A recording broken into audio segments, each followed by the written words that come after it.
I'm going to do my best here.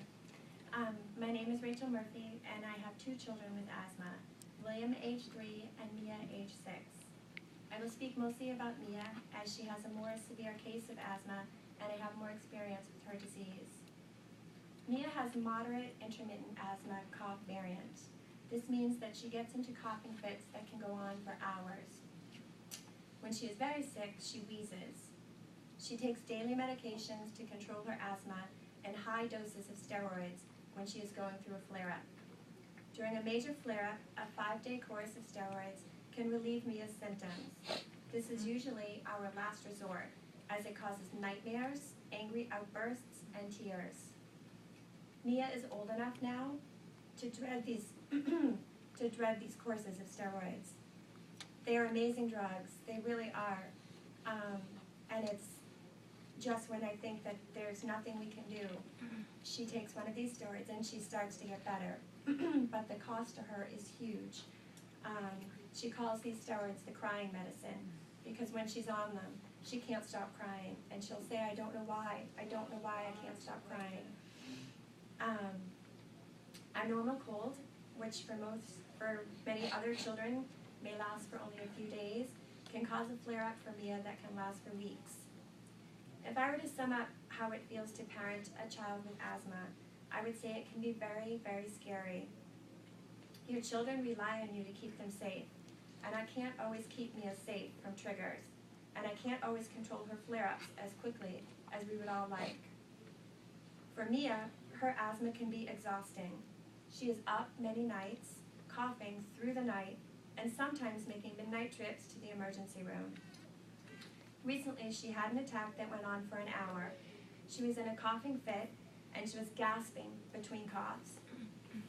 I gave her 2 nebulizer treatments, and these had no impact. And I should say that panic makes asthma worse. So as a mom, you can't panic, but your child can't breathe, and that is terrifying. So back to this attack, I gave her 2 nebulizer treatments, and these had no impact. I held her, and I tried to calm her while I figured out what to do. Her eyes were huge with tears and panic. Finally, I called 911. By the time the attack was over, she had burst blood vessels in her eyes from coughing. She had red dots all over her face. I wish I could say this was a rare occurrence in our lives, but it is not. Having children with asthma is also a balancing act. How long do you wait for an attack to hopefully resolve at home with treatment? How many times can you bring your exhausted child to the emergency room yet again? What if that time that you choose not to go to the emergency room is the time you really should have gone? I'm very grateful that I have health insurance. Even with insurance, the copays for medications and doctor's visits, especially to the emergency room, become very expensive. I often wonder how families who do not have insurance manage this. People ask me if I feel badly giving my 6-year-old so much medication, and such strong medication when needed. Yes, I feel badly about this, but I have no choice, and I wish I did.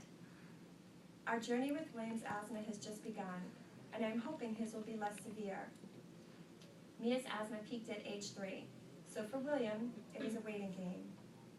Finally, children with asthma look sick. They look like they've been poisoned. They look sick. Family members whom I see less frequently will comment when Mia looks healthy, because her normal is to look tired from being up all night coughing and pale with purple circles under her eyes. I also think that there can be a misperception about what asthma really is. I know there are families that I meet that think asthma is just that little boy that has to run off the soccer field to take a puff from his nebulizer and then he gets back in the game. And I think a lot of people think that's what asthma is. And it's not at all what asthma is.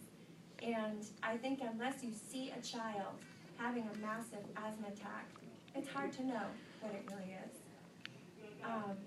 I was saying I used to have a subscription to this journal, the Asthma Journal, and it was interesting and it was helpful, but I had to stop reading it because it was so scary, because I would read stories about families where just when they felt like their child, maybe 11, 12, 13 years old, they had their medications all sorted out just right, and they knew when they had to take extra precautions on certain days. They felt like, we've got it, we're good, so they become a little less vigilant. And sometimes those children die. So I stopped reading that journal. So I support the Clean Air Act because I believe for all children, clean air is a right, not a privilege. And it is up to me to make sure Mia has the medicines and healthcare necessary to manage her asthma. I need elected officials to make sure the air she breathes gets cleaner.